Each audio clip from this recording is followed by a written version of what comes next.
السلام عليكم ورحمة الله وبركاته.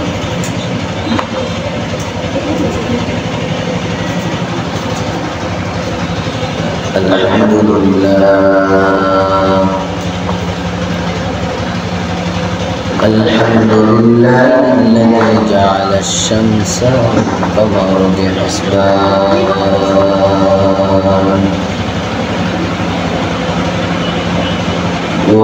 والنجم والشجر يسجدان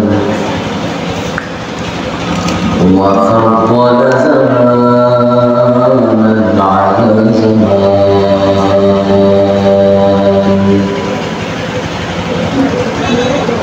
كما فضل مكانا على مكان وإنسانا على إنسان ونشهد أن لا إله إلا الله وحده لا شريك له ونشهد أن سيدنا وسندنا وحبيبنا وحبيب ربنا وطبيبنا وطبيب قلوبنا ومولانا محمدا عبده ورسوله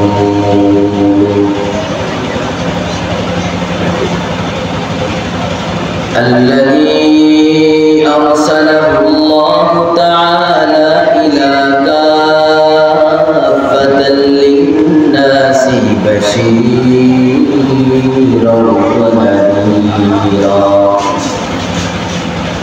وداعيا إلى الله بإذنه وسراجا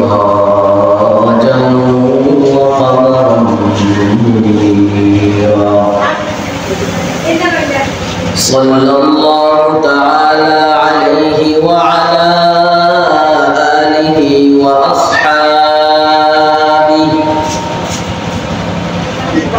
وأصحابه وبارك وسلم تسليما كثيرا كثيرا أما بعد فقد قال الله تبارك وتعالى في كلامه المجيد وفي الفرقان الحميد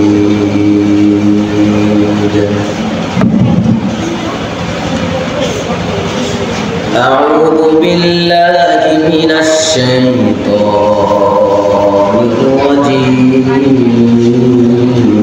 الرجيم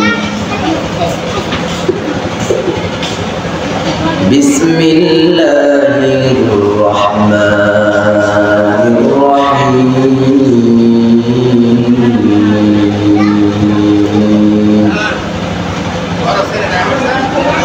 وما أرسلناك إلا رحمة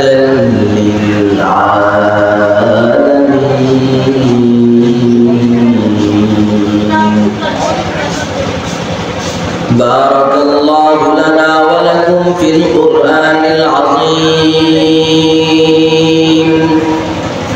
ورفعنا وإياكم بما فيه والذكر الحكيم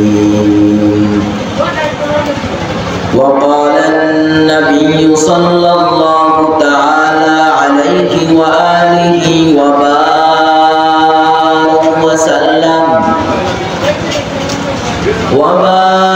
وسلم في كتابه الحديث لا يؤمن أحدكم حتى أكون أحب إليه من والده وولده والناس الناس أجمعين أو كما قال النبي عليه الصلاة والسلام صدق الله مولانا العظيم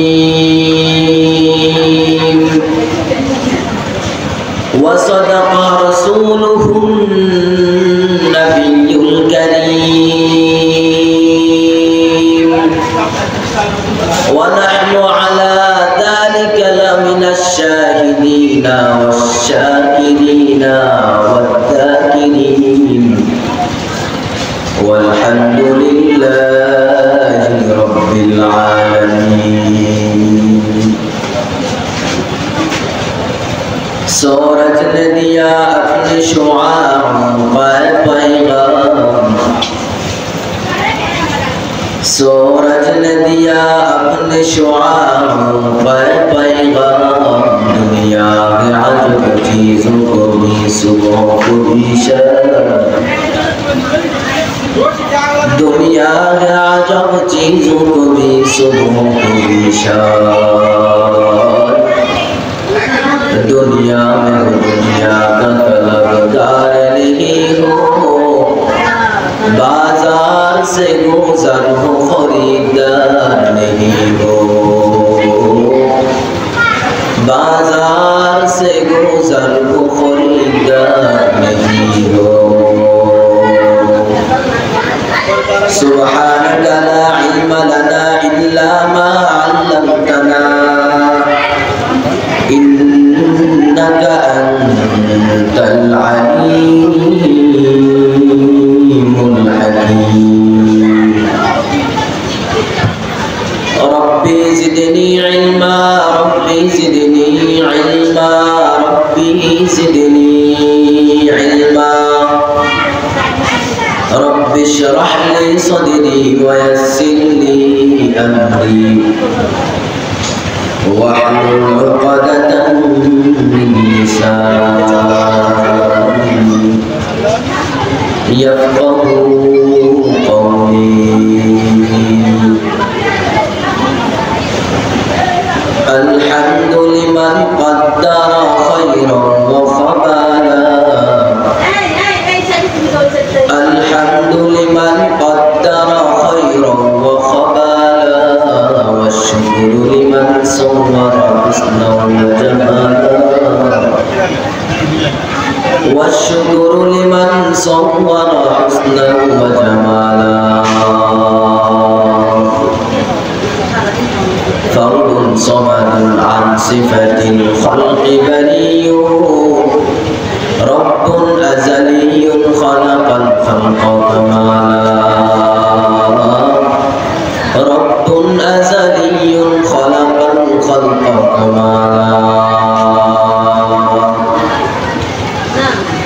لا ضد ولا ند ولا حد لمولى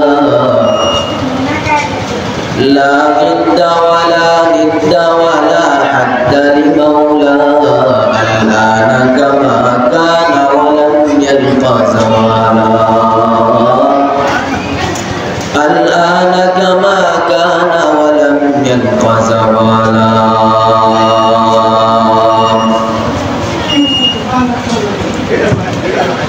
الحمد لله উদ্যোগার জামিয়া মাদানিয়া হামিউস সুন্নাহ মাদ্রাসা কর্তৃক আয়োজিত আজকের এই বার্ষিক ইসলামী মহাসম্মেলনের সম্মানিত সভাপতি সম্মানিত প্রধান অতিথি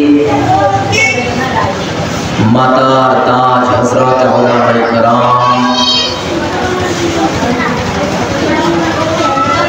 আমার সামনে পর্দার আড়ালের পর্দানশীল মা ও বোনেরা আল্লাহ রাব্বুল ইজ্জাত আল্লাহ সুবহানাহু ওয়া তাআলার দরবারে অসংখ্য অগণিত শুকর ও সুজুদ যে মহান রব্বুল ইজ্জাত আল্লাহ সুবহানাহু ওয়া তাআলা আমাকে এবং আপনাকে জান্নাতের বাগান দ্বীনি মজলিসে এসে আমাকে কিছু কথা বলা এবং আপনাদেরকে শোনার তৌফিক এনায়েত করেছেন। এই জন্য আমরা প্রত্যেকে অন্তরের অন্তরস্থল থেকে কালিমাত শুকর আদায় করি, বলি আলহামদুলিল্লাহ। আমাদের পক্ষ থেকে লাখ কোটি দুরূদ ও সালাম आक़ाए नामदार ताजदार का मदीना अहमद मुस्तफ़ा मोहम्मद मुस्तफ़ा सय्यदुल अंबिया सय्यदुल मुरसलीन खातमुन नबिय्यीन हज़रत मोहम्मद सल्लल्लाहु अलैहि वसल्लम। আসলে এই সমস্ত দ্বীনি বাগান প্রতিদিন হয় না, প্রতিদিন পাই না। এই জামিয়া মাদানিয়ায় আজকেই হবে, আবার হবে আগামী বছর। আল্লাহ সুবহানাহু ওয়া তাআলা দরবারে অনেক অনেক অনেক গুণ বেশি শুকরিয়া যে আল্লাহ সুবহানাহু ওয়া তাআলা আমাকে সুস্থ রেখেছেন, কথা বলার সুযোগ দিয়েছেন, আপনাদেরকে সুস্থ রেখেছেন, কথা শোনার তৌফিক এনায়েত করেছেন। এখন এটা শুকরিয়া আদায় কিভাবে করবেন? আপনি একবার আলহামদুলিল্লাহ বললেন, শুকরিয়া আদায় শেষ হয়ে গেল। আপনি আলহামদুলিল্লাহ বললেন, আর এই আলহামদুলিল্লাহর জন্য যে আপনাকে নিয়ামত দেওয়া হলো, আপনি যদি আপনার জীবন যতদিন রয়েছে ততদিন আলহামদুলিল্লাহ বলতে বলতে বলতে বলতে নিজের জীবন পার করে দেন, তারপরেও আপনার শুকর আদায় শেষ হবে না। শুকর আদায় কিভাবে শেষ হবে? চুপচাপ সুন্দর করে আলোচনা শুনতে হবে, কথা বলা যাবে না। ভিতর থেকে আওয়াজ আসতেছে, আওয়াজ করা যাবে না। মনোযোগ দিয়ে দিলের কান লাগায়া কথাগুলো শুনতে হবে ইনশাআল্লাহ। আমি আল কোরআনুল কারীম থেকে যে আয়াত কারিমা তিলাওয়াত করেছি, মুহাম্মদ সাল্লাল্লাহু আলাইহি ওয়াসাল্লামের অসংখ্য হাদিস মুবারক থেকে যে একখানা হাদিস মুবারক পাঠ করেছি, আল্লাহ পাক যদি তৌফিক দান করে আল কোরআনুল কারীমের আয়াতকে সামনে রেখে নবী করিম সাল্লাল্লাহু আলাইহি ওয়াসাল্লামের এই একখানা হাদিস মুবারককে সামনে রেখে আপনাদের সামনে অল্প কিছু কথা তুলে ধরার চেষ্টা করব। ওয়া মা তাওফীকি ইল্লা বিল্লাহ। প্রথমেও বলেছি, এখনো বলতেছি, আমি যে কথাগুলো বলবো সবাই চুপচাপ দিলের কান লাগায় শুনবেন ইনশাআল্লাহ।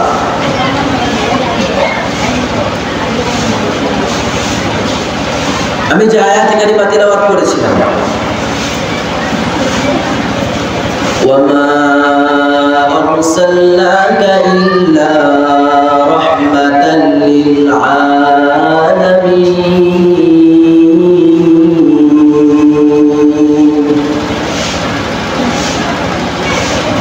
আল্লাহ সুবহানাহু ওয়া তাআলা এই আয়াত কারিমার মধ্যে যে সার সংক্ষেপ কথা বলেছেন, নবীজি সাল্লাল্লাহু আলাইহি ওয়াসাল্লামকে আল্লাহ সুবহানাহু ওয়া তাআলা সারা বিশ্ব জগতের রহমত স্বরূপ পাঠিয়েছেন।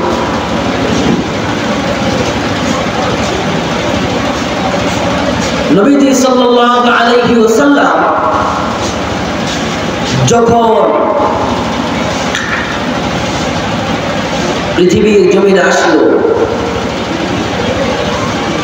আল্লাহ সুবহানাহু ওয়া তাআলা নবীজি সাল্লাল্লাহু আলাইহি ওয়াসাল্লামকে কয়েকটা মুআজিজা দান করেছিলেন। তার মধ্যে অন্যতম মুআজিজা হলো মিরাজ, দুই নম্বর মুআজিজা হলো আল কুরআন। যে কোরআনের মধ্যে উঠতে বসতে ঘুমাইতে ঘুম থেকে উঠতে খাবার খাইতে মোট কথা চলাফেরা করতে যত কিছুর প্রয়োজন আল্লাহ সুবহানাহু ওয়া তাআলা সব কিছুই কোরআনের মধ্যে বলে দিয়েছে কিভাবে কি করতে হবে। সুতরাং আল্লাহ তাআলার বিধান ছেড়ে কোনো কাজ করা যাবে না। আল্লাহ সুবহানাহু ওয়া তাআলার বিধানকে সামনে রেখেই কাজ করতে হবে। এই কোরআনের মুজিজাটা কেমন অল্প কিছু কথা বলেই আমি ভিতরে প্রবেশ করব আলোচনার ভিতরে। কোরআন ও সুন্নাহ থেকে আলোচনা হবে, কোরআন সুন্নাহের কথা হবে, কেউ কোনো কথা বলবে না।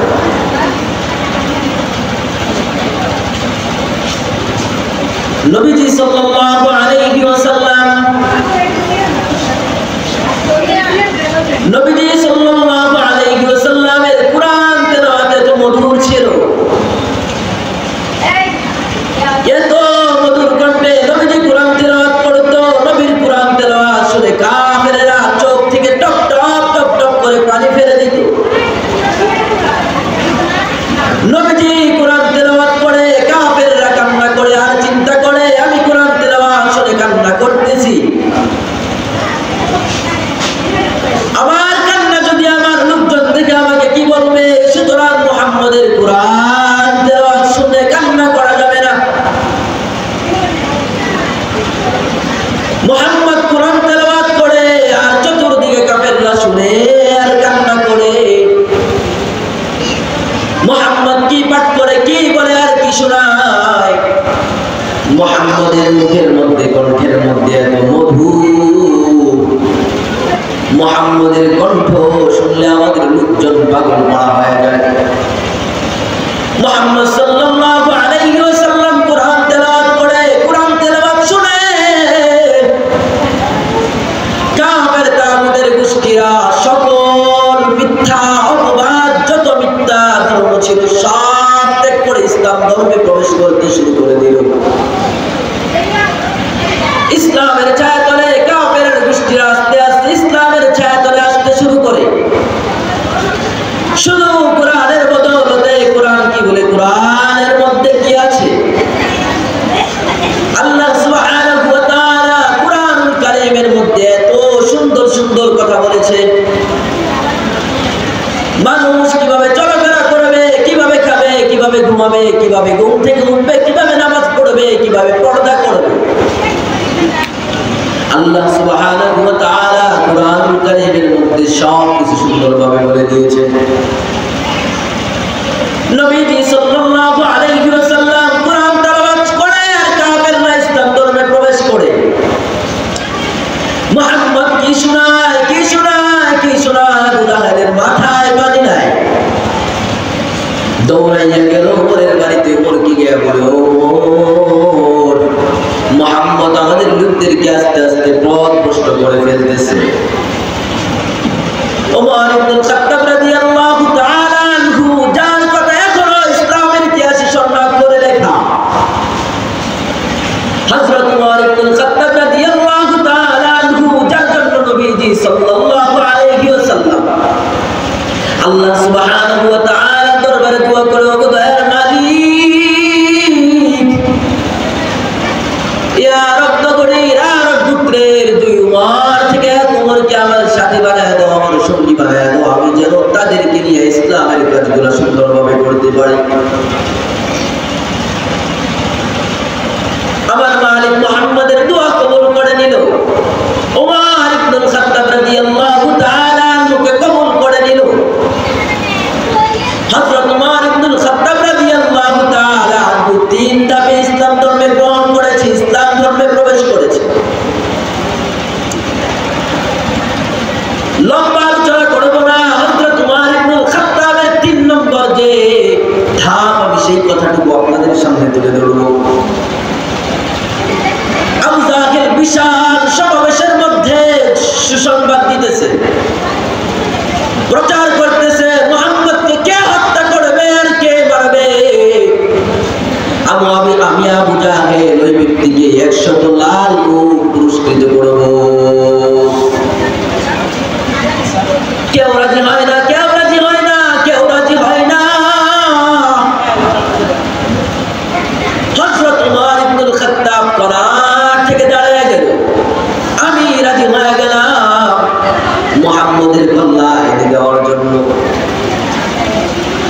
মুহাম্মদ সাল্লাল্লাহু আলাইহি ওয়াসাল্লামকে হত্যা করবে বলে ওমর তরবারি নিয়ে হাতে রাস্তায় রওনা হয়ে গেল। রাস্তার মধ্যে হযরত নুআইম রাদিয়াল্লাহু তাআলা আনহুর সাথে দেখা। নুআইম জিজ্ঞেস করে, ওমর কোথায় যাও, কি ব্যাপার? হযরত ওমর ইবনে খাত্তাব নুআইম রাদিয়াল্লাহু তাআলা আনহুকে উত্তর দিল, মুহাম্মাদের ফয়সালা করার জন্য বের হয়েছি, মুহাম্মদকে হত্যা করতে হবে। নাউযুবিল্লাহ। মুহাম্মদকে হত্যা করবে, হাতে তরবারি। রওনা হয়ে গেল নুআইম রাদিয়াল্লাহু তাআলা আনহু। ডাক দিয়ে কইলেন, ওমর মুহাম্মদের ফয়সালা করার আগে নিজের ঘরকে আগে সামলাও। ওমরের মাথায় পানি নাই, মুহাম্মদকে হত্যা করবে, কত পেরেশানি, কত টেনশন। নুআইম রাদিয়াল্লাহু তাআলা আনহু মাথার মধ্যে আরো পেরেশানি ঢুকায় দিল। নুআইম রাদিয়াল্লাহু তাআলা আনহুর কথা শোনার পর হযরত ওমর ইবনে খাত্তাব রাদিয়াল্লাহু তাআলা আনহু দৌড়াইয়া ঘরের দিকে রওনা। ঘরের দিকে রওনা হওয়ার পূর্বে নুআইমকে জিজ্ঞেস করে, রে নুআইম, আমার ঘরে কি হয়েছে আগে আমাকে বলো, তারপর আমি দেখতেছি। নুআইম রাদিয়াল্লাহু তাআলা আনহু ওরকে ডাক দিয়ে কইলেন, ওমর তোমার জীবন ফাতিমা এবং তোমার ভগ্নিপতি দুজনেই ইসলাম ধর্ম গ্রহণ করেছে। ওমরের মাথায় পানি নাই, রাগে টকবক টকবক করতেছে। ওমরের মাথায় পানি নাই, ওমর রাগান্বিত হইয়া তরবারি হাতে নিয়ে বাড়ির দিকে রওনা। বাড়ির কাছে যাওয়ার পর দরওয়াজার কিনারা থেকে দাঁড়ায় শুনে জীবন ফাতিমা এবং ভগ্নিপতি দুজনেই কোরআন তিলাওয়াত করে। সুবহানাল্লাহ। কোরআন তিলাওয়াত করে,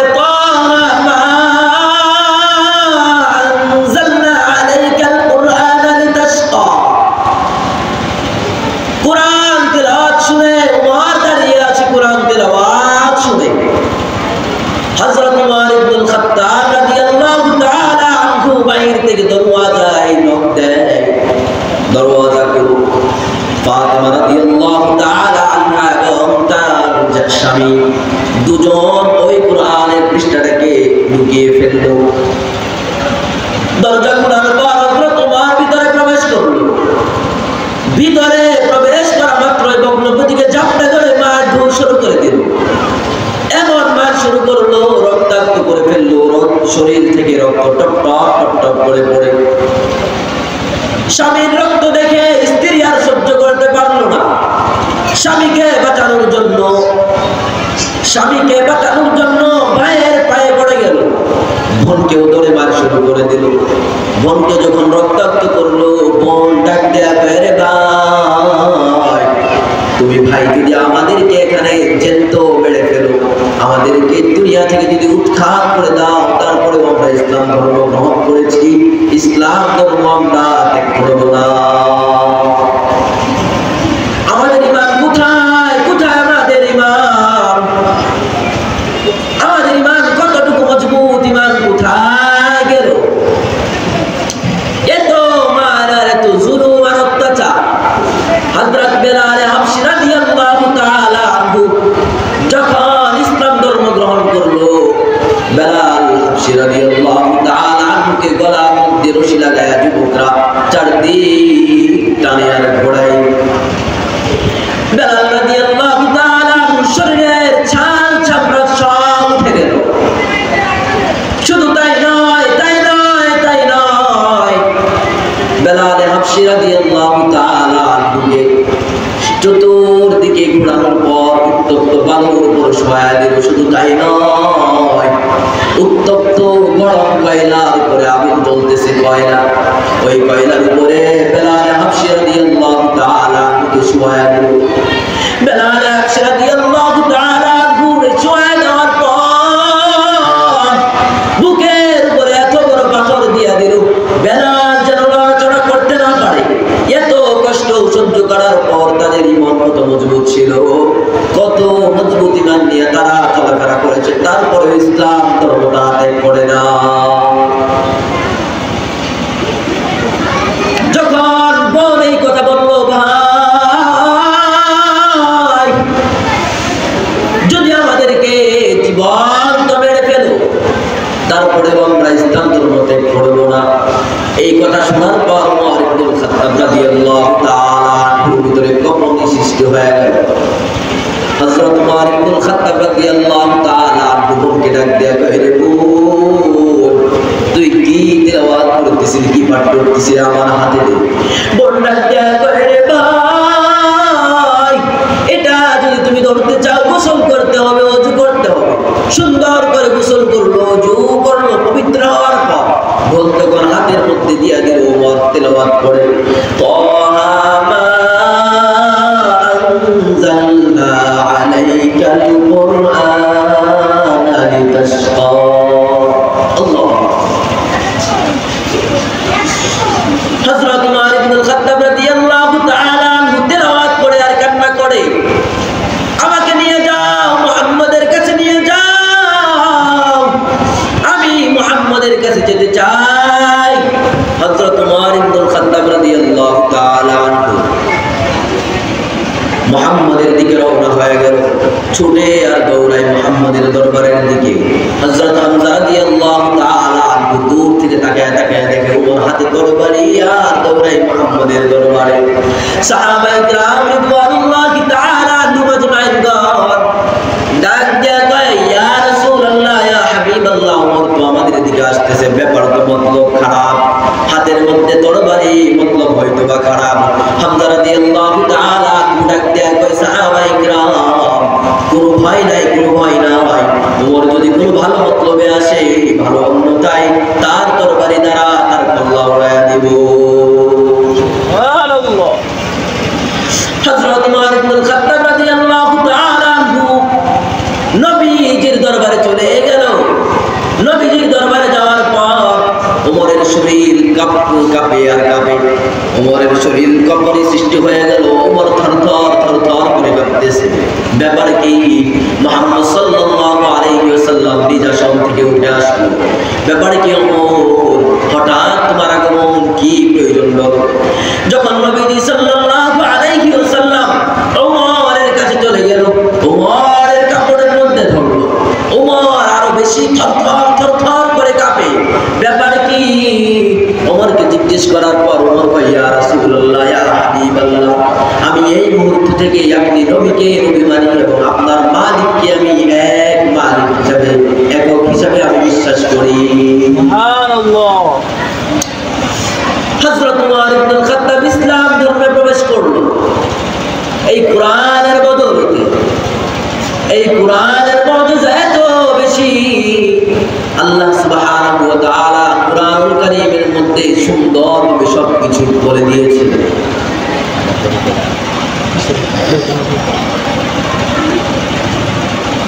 আল্লাহ সুবহানাহু ওয়া তাআলা কোরআনুল কারীমের মধ্যে সবকিছু বলে দিয়েছে।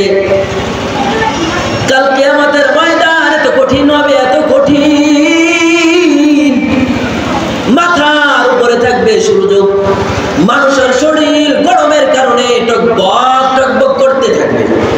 এই রোজ হাসরের ময়দানে আল্লাহ সুবহানাহু ওয়া তাআলা 7 শ্রেণীর লোককে আরশের ছায়ার নিচে স্থান দেবে।